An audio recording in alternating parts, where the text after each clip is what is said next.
हेमंत के काफिले पर हमले से गरमाई सियासत, झामुमो भाजपा आमने सामने हो सकता है टकराव। पुलिस प्रशासन ने नहीं लिया सबक तो बिगड़ेंगे हालात। पुलिस कप्तानों को भी लेनी होगी गंभीर घटनाओं की जिम्मेवारी। सिर्फ थाना पुलिस को दोषी ठहराने से समस्या का समाधान नहीं होगा। नमस्कार, आजाद सिपाही विशेष में आपका स्वागत है। मैं हूं राकेश सिंह। मुख्यमंत्री हेमंत सोरेन के काफिले पर 4 जनवरी को रांची के किशोरगंज इलाके में हुए हमले से राज्य की सियासत एक बार की गर्म हो गई है। सत्तारूढ़ झामुमो और उसके सहयोगी दलों ने जहां इस हमले के लिए भाजपा को जिम्मेदार ठहराया है, वहीं भाजपा इस घटना को राज्य की कानून व्यवस्था की बिगड़ती स्थिति से जोड़कर सड़क पर उतर चुकी है। दूसरी तरफ झामुमो ने तो बाकायदा सड़क पर उतरकर भाजपा का पुतला भी जला दिया है। इस तरह साफ हो गया है कि आने वाले दिनों में किशोरगंज की वारदात एक बड़ा और प्रमुख राजनीतिक मुद्दा बन जाएगी। ऐसे में दोनों पक्षों के बीच टकराव की आशंका भी स्वाभाविक तौर पर बढ़ गई है। इसलिए पुलिस प्रशासन को किशोरगंज की घटना से सबक लेकर आगे की तैयारी करनी चाहिए, ताकि किसी भी संभावित टकराव को समय रहते टाला जा सके। इसके साथ ही पुलिस प्रशासन को सभी स्तरों पर आत्ममंथन भी करना चाहिए कि सीएम की सुरक्षा में इतनी बड़ी चूक आखिर कैसे हो गई। इस वारदात ने साबित कर दिया है कि पुलिस प्रशासन, खासकर थाना का आम लोगों से संपर्क कमजोर हो रहा है और जरूरी सूचनाएं भी उस तक नहीं पहुंच रही हैं। इस तरह किशोरगंज की एक वारदात ने अपने साथ कई सवाल तो छोड़े ही हैं, कई सीख भी दी है, जिन पर अभी से ही काम करने की जरूरत है। इस वारदात के संभावित राजनीतिक परिणाम और पुलिस प्रशासन के सामने उत्पन्न चुनौती को रेखांकित करती आजाद सिपाही ब्यूरो की खास रिपोर्ट। मुख्यमंत्री हेमंत सोरेन के काफिले पर 4 जनवरी को हुए हमले की घटना ने राजनीतिक रूप ले लिया है और सत्तारूढ़ झामुमो और विपक्षी भाजपा इसे लेकर सड़क पर उतर गई हैं।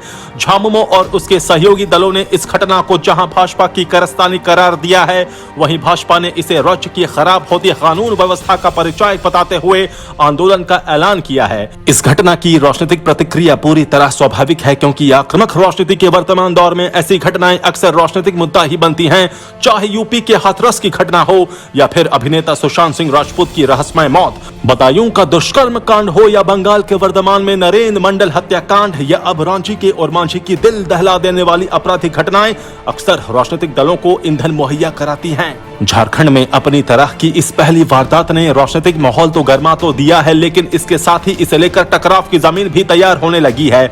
आमतौर पर राजनीतिक आंदोलन में हिंसक गतिविधियां नहीं होती हैं, लेकिन मामला जब हिंसा के विरोध का हो तो फिर ऐसे तत्वों को रोकने के लिए जरूरी तैयारी पहले से कर लेनी चाहिए। किशोरगंज में मुख्यमंत्री के काफिले में चल रहे वाहन पर भीड़ की ओर से किए गए हमले की घटना के खिलाफ सत्ताधारी झामुमो ने पूरे राज्य में भाजपा का पुतला दहन किया और इस दौरान खूब नारेबाजी भी हुई। सोशल मीडिया पर भी खूब आरोप प्रत्यारोप लगातार चल रहे हैं। ऐसे में इन गतिविधियों पर बारीक निगाह रखने की जरूरत है, ताकि किसी संभावित टकराव को समय से पहले ही टाला जा सके। इसके लिए पुलिस प्रशासन को पूरी तरह सचेत और सक्रिय होने की जरूरत है। पुलिस प्रशासन को समझना होगा कि लकीर पीटने भर से अब काम नहीं चलने वाला, बल्कि अब ऐसी परिस्थिति पैदा करनी है कि लकीर ही नहीं खींच सके। दरअसल किशोरगंज की घटना ने पुलिस प्रशासन के सामने एक बड़ी चुनौती पेश कर दी है। इस घटना ने साफ कर दिया है कि पुलिस प्रशासन का आम जनता से संपर्क लगातार कम हो रहा है और उसके पास जरूरी सूचनाएं नहीं आ रही हैं।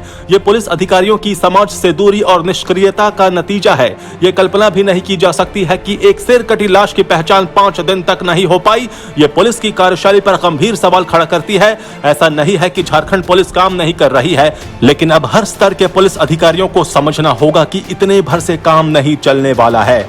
उन्हें अधिक चुस्त चौकस होने की जरूरत है। इसके लिए पुलिस बल को हर स्तर पर प्रयास करना होगा और उन्हें अधिक तन्मयता से अपनी जिम्मेदारियों का निर्वहन करना होगा। इतना ही नहीं, पुलिस अधिकारियों को इस बात को लेकर आत्ममंथन भी करना चाहिए कि आखिर राज्य के मुखिया की सुरक्षा में इतनी बड़ी चूक कैसे और किन परिस्थितियों में हो गई। ये मंथन भी सर्वोच्च स्तर से लेकर निचले स्तर के पुलिस कर्मियों के लिए बेहद जरूरी है। इन तमाम सवालों और परिस्थितियों के बीच एक बात जो सुकून देती है, वो है मुख्यमंत्री हेमंत सोरेन का संयम। अपने काफिले पर भीड़ द्वारा हमला किए जाने के बावजूद उन्होंने अब तक संयम बनाए रखा है। वो चाहते तो बड़ी आसानी से इसे तूल दे सकते थे और कार्रवाई का आदेश दे सकते थे, लेकिन उन्होंने ऐसा कुछ नहीं किया है।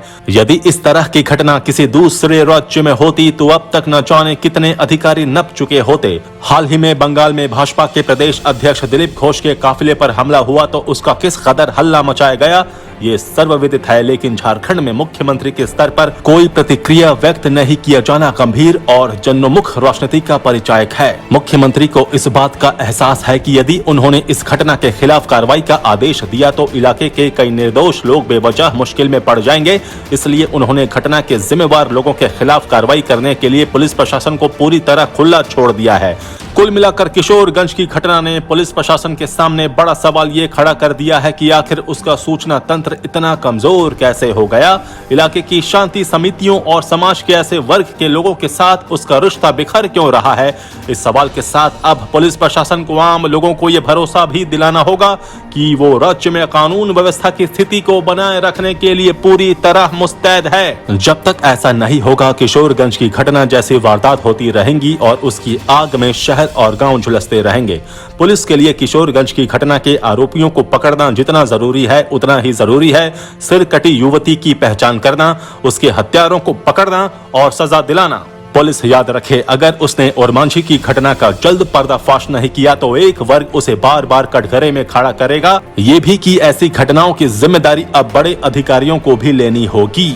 आजाद सिपाही के विशेष में अभी इतना ही। खबरों की और भी अधिक जानकारी के लिए आप पढ़ते रहिए अपना लोकप्रिय दैनिक अखबार आजाद सिपाही। आप हमारे इस YouTube चैनल को जरूर सब्सक्राइब करें। जुड़े रहिए आजाद सिपाही के साथ। धन्यवाद।